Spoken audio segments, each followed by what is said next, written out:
Dear aspirants, screen మీద కనిపిస్తున్నటువంటి ఈ ప్రీవియస్ ఇయర్ క్వశ్చన్ చూడండి. మనం పెన్ను పేపర్ లేకుండా గాల్లో చెప్పేస్తాం. ఒకసారి చూడండి.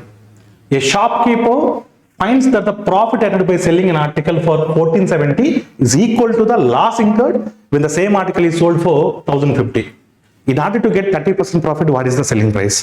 ఒక వస్తువుని 1470 రూపాయలకు అమ్మినప్పుడు ఎంతైతే లాభం వస్తుందో అదే వస్తువుని 1050 రూపీస్కి అమ్మినప్పుడు అంతే నష్టం వస్తుందంట. అయితే ఆ వస్తువుని 30% లాభంతో అమ్మాలి అంటే ఎంత ధర వద్ద అమ్మాలి? ఇప్పుడు చూడండి, 1050 రూపీస్కి అమ్మినప్పుడు ఎంతైతే నష్టం వస్తుందో 1470కి అమ్మినప్పుడు అంతే లాభం వస్తుంది అంటే కాస్ట్ ప్రైస్ ఎక్కడ ఉంటుంది? ఈ రెండింటికి మధ్యలో ఉంటుంది, అంతే కదా? అంటే ఆ రెండింటికి మధ్యలో ఉంటుందంటే కాస్ట్ ప్రైస్ ఎలా కనుక్కోవాలి? ఈ రెండింటి యొక్క యావరేజ్ వాల్యూనే కాస్ట్ ప్రైస్ అవుతుంది, ఆ రెండింటి యొక్క సగటు వాల్యూనే కొన్న విలువ అవుతుంది. 1050, 1470 రెండింటిని యాడ్ చేయండి, 2520. సగటు అంటే బై 2 చేస్తాం, 2520/2 అంటే 1260. కొన్న విలువ 1260, మనకు 30% ప్రాఫిట్ రావాలి అంటే 30% of 1260 378.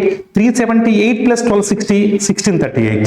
Your answer is what? 1638. మీరు కావాలంటే చూడండి, మీరు జాగ్రత్తగా అబ్జర్వ్ చేసినట్లయితే మన కాస్ట్ ప్రైస్ ఈ రెండింటికి యావరేజ్, ఈ రెండింటికి యావరేజ్ అంటే 1260 రూపీస్ వస్తుంది. ఈ 1260 రూపీస్ మీద 30% profit, 10% is 126, 30% is 378. 378 plus 1260 1638. Selling price is 1638. ఈ 1260 ఎలా వచ్చిందంటే ఈ రెండింటికి average. Thank you all of you.